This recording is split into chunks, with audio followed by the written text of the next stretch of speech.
미국과 이란이 마지막 신경전을 벌이고 있으나 협상 시한 만료 직전까지 협상이 재개될 가능성은 남아있는 것으로 관측되고 있습니다. 백악관 예산관리실이 새 회계연도에는 연방정부가 지원하는 이민 학생들을 위한 영어 보충 수업을 전면 폐쇄한다고 통보했습니다. 미 이민서비스국이 바이든 시절 승인받은 영주권, 피난민 등에 대한 일제 재심사에 돌입했다고 밝혔습니다. 올 가을 학기에 4년제 대학에 들어가는 신입생들은 졸업까지 학자 융자금을 평균 4만 3천 달러를 받게 될 것으로 추산됐습니다. 버지니아주 에난델 한인타운의 한국어 도로명 서울 블루바드, 즉 서울대로가 들어섭니다. 시청자 여러분 안녕하십니까? 워싱턴 뉴스 투데이입니다. 미국과 이란이 마지막 시한까지 기싸움, 신경전을 벌이고 있어 지구촌을 긴장시키고 있습니다. 이란이 협상 참여를 확답하지 않자 미국의 협상단 출발도 일시 유보되고 있으나 휴전 만료 시한인 22일 중에 전격 협상이 재개될 가능성은 남아있는 것으로 관측되고 있습니다. 한면택 기자가 보도합니다. 미국과 이란이 마지막 시한까지 기싸움, 신경전을 벌이다가 일단 휴전을 연장하고 협상을 모색하는 쪽으로 급속히 방향을 틀고 있습니다. 도널드 트럼프 대통령은 2주간의 휴전을 연장한다고 전격 발표했습니다. 트럼프 대통령은 트루스 소셜에 올린 글에서 이란 정부가 심각하게 분열되어 있다는 사실에 근거해 파키스탄 지도자들이 이란 공격을 유보해 줄 것을 강력히 요청해와 휴전을 연장키로 했다고 밝혔습니다. 트럼프 대통령은 파키스탄의 총리와 육군 참모총장은 이란 정부가 통일된 제안을 내놓을 때까지 미국이 공격을 하지 말아줄 것을 요청해와 휴전을 통일된 제안이 나올 때까지 연장키로 했다고 설명했습니다. 트럼프 대통령은 이에 따라 미군들에게 이란에 대한 공격을 유보하고 봉쇄만 지속하도록 지시했다고 밝혔습니다. 바로 앞서 제디 벤스 부통령이 파키스탄 방문을 일시 중지한 것으로 알려지면서 긴장이 고조됐으나 트럼프 대통령은 22일 저녁 끝날 예정이던 2주 휴전을 사실상 무기한 연장하는 조치를 취한 겁니다.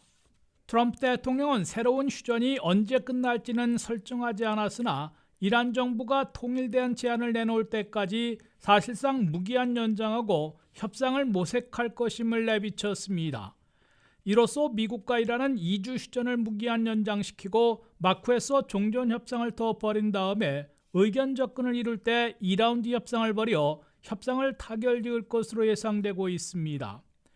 미국과 이란은 지금까지 마쿠 협상에서 이란의 핵동결 기간을 놓고 미국의 20년 동결 요구에 이란의 5년 동결 용의로 맞서왔으나 선언적 의미이기 때문에 충분히 절충할 수 있을 것으로 예상되고 있습니다. 이어 미국은 이란이 그동안 60%까지 농축시킨 우라늄 1000파운드, 즉 470kg을 미국 등 외부로 넘길 것을 요구해왔는데 이란은 그중 일부를 희석시켜 핵원전 원료로 사용할 수 있도록 허용할 것을 요청하고 있습니다. 핵 문제가 해결되면 미국은 이란의 동결 자금 200억 달러를 풀어줄 것을 제안해 당초 미국의 60억 달러, 이란 270억 달러 사이에서 이미 절충된 것으로 보입니다. 호르무스 해협에 대해서는 통행료 없이 무사 통과를 보장할 국제 시스템을 구축한다는데 양측이 합의할 것으로 예상되고 있습니다. WKTV 뉴스 한면택입니다. 미국의 이민가정 출신의 초중고등학생들에게 영어 보충 수업을 지원해온 연방 지원 프로그램이 전면 중단될 걸로 보입니다. 백악관 예산관리실은 연방교육부에서 공립학교 영어 습득 교육을 담당해온 부서를 폐지한다고 연방의회에 통보해 새 회계연도부터는 공립학교에서 이민가정 출신 초중고등학생들에 대한 영어 교육이 중지될 걸로 예고되고 있습니다. 미국의 공립학교에서는 킨더가든부터 고등학교 12학년까지 집에서 영어 이외에 한국어나 스페인어 등 다른 언어를 사용하는 학생들에게 영어 습득을 돕기 위한 영어 교육 프로그램을 운용해왔습니다. 연방교육부가 주관해 영어 습득 교육에 연간 8억 9천만 달러를 포함해 62억 달러를 지원해 이민가정 출신 초중고생 500만 명에게 영어 보충 교육을 실시해왔습니다. 이는 미 전국의 공립 초중고등학생들에서 10.6%를 차지하고 있습니다. 그러나 트럼프 행정부 출범으로 이 영어 습득 교육이 폐지될 것으로 보입니다. 연방교육부는 이미 지난해 영어 습득 교육을 전담해온 OELA라는 부서에서 15명 중에 14명을 해고해 사실상 폐지 수순을 밟았습니다. 백악관 예산관리실은 최근 새 회계연도에는 이 부서를 전면 폐쇄한다고 연방의회에 통보했습니다. 이미 연방의회에서 승인된 영어 습득 교육 예산 8억 9천만 달러와 다른 공교육 예산 62억 달러는 오는 7월 25일까지 전국 공립학교에 배정키로 했으나 10월 1일 시작하는 새 회계연도에는 연방교육부의 담당 부서는 물론 지원 예산이 완전 없어지는 것입니다. 백악관 예산관리실은 연방의회에 이 영어 습득 프로그램은 낭비적인 것으로 판단되고 오남용되어 온 것으로 드러나 전면 폐지를 확정한 것으로 설명했습니다. 백악관 예산관리실은 이민 학생들에 대한 영어 보충 수업으로 교실에서 분열적 이념 세뇌 교육을 촉진하는 부작용도 우려되고 있다고 밝혔습니다. 백악관 예산관리실은 특히 뉴욕시의 경우 이 영어 습득 지원 예산을 불법 체류자 옹호단체의 지원에 오용한 것으로 드러났다고 지적했습니다. 이로써 새 회계연도부터는 이민가정 출신 초중고등학생들이 공립학교에서 부족한 영어를 숙달하기 위한 보충 클래스는 사라지게 될 것으로 보입니다. 이로써 새 회계연도부터는 연방정부가 지원하는 영어 보충 클래스는 사라지게 될 것으로 보입니다. 이에 대해 일각에서는 도널드 트럼프 대통령이 영어를 미국의 공식 언어로 선포해놓고서는 가정에서 영어 이외의 언어를 사용하기 때문에 보충이 필요한 이민가정 학생들을 위해 연방정부가 지원하는 영어 습득 교육을 폐지하는 것은 앞뒤가 맞지 않은 정책이라고 비판하고 있다고 워싱턴 포스트가 전했습니다. 트럼프 행정부의 이민 서비스국이 바이든 시절 승인받은 영주권, 피난민 등에 대한 일제 재심사에 돌입했다고 밝혔습니다. 주로 영주권이나 피난민 신청에서 사기 행위가 의심되는 케이스들을 포착하고 정밀 재심사해 이민 신분 취소 등 강경 조치를 취할 것으로 이민 서비스국은 경고했습니다. 한면택 기자의 보도입니다. 트럼프 행정부의 이민 서비스국 USCIS가 이민법 집행기관으로 변신을 선언한 후에 사기행위 근절 작전부터 착수하고 있습니다. 조셉 에들로 USCIS 이민 서비스국 국장은 원 아메리칸 뉴스와 가린 인터뷰에서 바이든 시절에 미국에 온 사람들에 대한 사기 조사에 본격 착수했다고 선언했습니다. 에들로 국장은 이민 사기 행위를 저지른 사람들에게 스톱, 멈춰, 우리는 당신들을 찾아낼 것이라고 외친다고 강조했습니다. 에들로 국장은 우리는 예전 케이스들을 재심사하게 된다면서 특히 바이든 시절 발급한 영주권 등 이민 혜택들 중에서 의심 케이스들을 포착해 정밀 재심사를 벌이게 된다고 밝혔습니다. 에들로 국장은 전임 행정부에서 사실상 심사도 거치지 않고 영주권이나 피난민 등을 승인받은 것으로 보인다며 트럼프 행정부가 의심되는 예전 케이스들을 정밀 재심사해 대가를 치르게 할 것이라고 경고했습니다. 트럼프 2기 출범 이후 현재까지 이민 서비스국은 3만 3천 건이나 사기 의심 케이스들을 포착해낸 것으로 밝혔습니다. 이민 서비스국 안에서는 FDNS라는 부서가 사기 의심 케이스들을 전담 포착해 조사하고 있습니다. 이민 서비스국은 구체적인 이민 사기 케이스들을 공개하지는 않고 있으나 영주권 신청서에 사기 결혼, 허위 진술이나 가짜 서류 제출, 음주운전을 포함한 범죄 기록 숨기기 등을 집중 포착해내고 있는 것으로 시사하고 있습니다. 트럼프 행정부 출범 이래 FDNS가 사기 의심 케이스로 포착한 3만 3천 건은 바이든 시절보다 138%나 급증한 겁니다. 그중에서 FDNS는 2만 1,000건에 대한 재조사를 완료해 그중 65%나 되는 13,650건을 사기 혐의로 판정했습니다. 주로 포착해내고 있는 이민 사기를 판정하기 위해 이민 서비스국은 현장을 직접 방문하는 사이트 비지트 7,000건, SNS 조사 26,000건을 실시했다고 밝혔습니다. 사기 혐의로 판정된 이들에 대해서는 영주권이나 난민 승인 등을 취소하고 추방시키는 강경 조치가 이루어질 것으로 예고되고 있습니다. WKTV 뉴스 한면택입니다. 올 가을 학기에 4년제 대학에 들어가는 신입생들은 졸업시까지 학자 융자금을 평균 4만 3천 달러를 받게 될 것으로 추산됐습니다. 이는 전년도보다 3천 달러 더 늘어나는 것으로 매년 오르는 학비 때문에 학자 융자금 빚이 가중되고 있음을 보여주고 있습니다. 대학에 응시에 합격한 고등학교 졸업반들은 대체로 5월 1일까지 9월 새학년 새학기에 등록할 하나의 대학을 선택해야 하는 내셔널 칼리지 디시전 데이가 임박해지면서 마지막 학비 걱정에 부심하고 있습니다. 장학금이나 무상보조인 그랜트를 받을 수 있는 학자 융자금까지 전체를 계산해 감당할 수 있는 대학을 최종 선택해야 하기 때문입니다. 올해 고등학교 졸업생들의 절반에 가까운 46%가 4년제 대학에 진학할 것으로 나타났습니다. 그러나 올 가을 학기에 4년제 대학에 입학하는 신입생들은 학자 융자금 빚이 더 늘어날 것으로 예고되고 있습니다.